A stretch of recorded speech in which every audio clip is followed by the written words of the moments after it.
আসসালামু আলাইকুম dear friends. আজ আমি তোমাদের সাথে নিয়ে চলে এলাম বায়োলজির একটা খুব গুরুত্বপূর্ণ টপিক,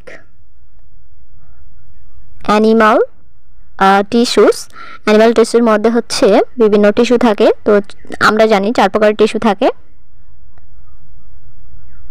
প্রথমত এপিথেলিয়াল টিস্যু বা আবরণী কলা, এবং যোগ কলা, কানেকটিভ টিস্যু, স্নায়ু কলা বা নার্ভ টিস্যু, অ্যান্ড পেশিকলা বা মাসেল।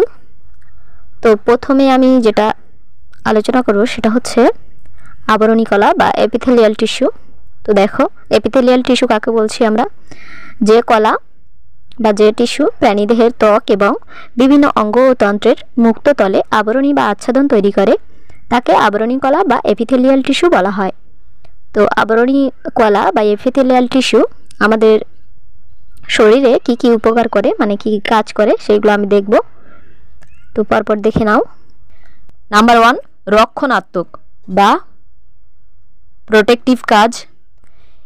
এপিথেলীয় কলা অন্য কলাকে ঢেকে রেখে তাকে আর্দ্রতা ও শুষ্কতার হাত থেকে রক্ষা করে এবং জীবাণু প্রবেশে বাধা দেয়। যান্ত্রিক আঘাত থেকে ও রাসায়নিক বস্তুর ক্ষতিকারক প্রভাব থেকে রক্ষা করে। নাম্বার 2, ক্ষরণ বা সিক্রেশন। এপিথেলীয় গ্রন্থি বিভিন্ন পদার্থ উৎপাদন ও ক্ষরণ করে থাকে, যেমন মিউকাস, গ্যাস্ট্রিক জুস, হরমোন, উৎসেচক, মিউসিন ইত্যাদি। শোষণ বা অ্যাবজর্পশন। অন্ত্রের এপিথেলীয় কলা খাদ্যের সারাংশ, জল, স্যালাইন ইত্যাদি শোষণ করে থাকে। নাম্বার 4 দেখো, রেচন বা এক্সক্রিয়েশন। বৃক্কের বৃক্কীয় নালীর বা ইউনিফেরাস টিউবুলস এর মধ্যে এপিথেলীয় কলা বা আবরণী কলা পরিস্রাবণ, নির্বাচিত পুনঃশোষণ এবং নাইট্রোজেন ঘটিত দূষিত পদার্থগুলোকে রেচিত করে, অর্থাৎ দেহের বাইরে বের করে দেয়। পরিবহন বা কন্ডাকশন। কি পরিবহন করে দেখো? জনন নালী, যেমন শুক্রাশয়ের নালী এবং ডিম্বাশয় নালী। পুরুষদের ক্ষেত্রে শুক্রাশয় নালী, আর মহিলাদের ক্ষেত্রে হচ্ছে ডিম্বাশয়ের যে নালীগুলো থাকে। ও শ্বাসনালীর সিলিয়েটেড এপিথেলিয়াম বা সিলিয়েটেড আবরণী কলা সিলিয়ার সঞ্চালনের মাধ্যমে জনন একক, যেমন পুংগ্যামেট এবং স্ত্রী গ্যামেট অর্থাৎ শুক্রাণু ডিম্বাণু পরিবহনে সাহায্য করে থাকে। এবং তরল ও মিউকাস নির্দিষ্ট অভিমুখে তাদেরকে পরিবহনে সাহায্য করে থাকে এবং শোষণে সাহায্য করে। দেখো, সরল এপিথেলিয়াম কলা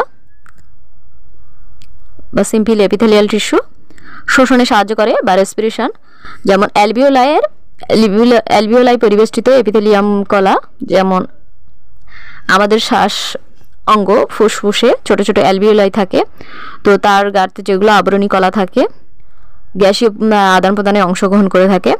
এবং জনন বা রিপ্রোডাকশানে যৌনাঙ্গের জার্মিনাল এপিথেলিয়াম মানে হচ্ছে শুক্রাশয় এবং ডিম্বাশয়ের যে আবরণী কলাগুলো থাকে সেখান থেকে গ্যামেট সৃষ্টি হয়। গ্যামেট মানে হচ্ছে পুরুষদের ক্ষেত্রে শুক্রাণু এবং স্ত্রীদের ক্ষেত্রে ডিম্বাণু। এছাড়া এপিথেলিয়াম কলা হচ্ছে সংবেদনে সাহায্য করে বা সেন্সরিতে সাহায্য করে থাকে। অঙ্গের সংবেদন এপিথেলিয়াম বা সেন্সরি এপিথেলিয়াম স্নায়ু সংবেদন পরিবেশ থেকে কেন্দ্রীয় স্নায়ুতন্ত্রে প্রেরণ করে থাকে, আর বহিঃকঙ্কাল গঠন করে থাকে, যেমন প্রাণীদের পরিবেষ্টিত এপিথেলিয়াম থেকে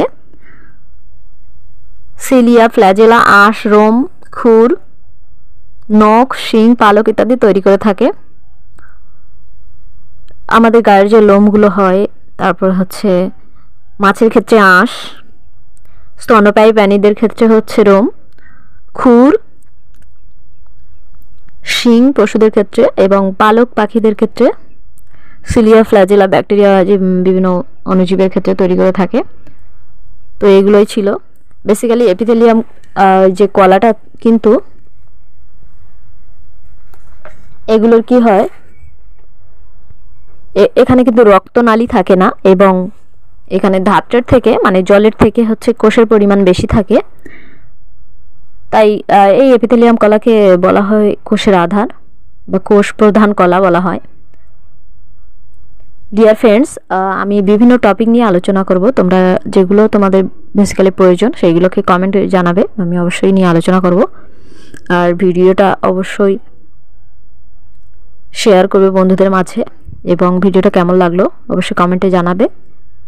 তোমাদের কী প্রয়োজন অবশ্যই আমাকে কমেন্টে জানাবে, আমি তোমাদের পাশেই আছি, থাকবো, এবং তোমরা আমার সাপোর্ট করো, আমিও তোমাদেরকে সাপোর্ট করব সর্বোচ্চ। এবং পড়াশোনার সময় দাও, ফালতু কাজে সময় নষ্ট না করে একটু পড়াশোনায় সময় দাও। ঠিক এক সময় তোমার এই পড়াশোনার প্রতি কষ্ট করার পড়াশোনার প্রতি যে টাইম দিয়েছো, এই টাইমটা এক সময় তোমার ভালো রেজাল্ট এনে দেবে, এবং সেই রেজাল্ট এক সময় তোমাকে সাফল্য এনে দেবে। তো সাফল্যের জন্য তো একটু কষ্ট করতেই হবে। থ্যাংক ইউ সো মাচ ভিডিওটা শেষ পর্যন্ত দেখার জন্য, এতক্ষণ ধৈর্য ধরে ভিডিওটা দেখার জন্য অনেক অনেক দোয়া এবং ভালোবাসা রইল তোমাদের প্রতি। Thank you so much. আর চ্যানেলটা অবশ্যই সাবস্ক্রাইব করে দিও। আসসালামু আলাইকুম।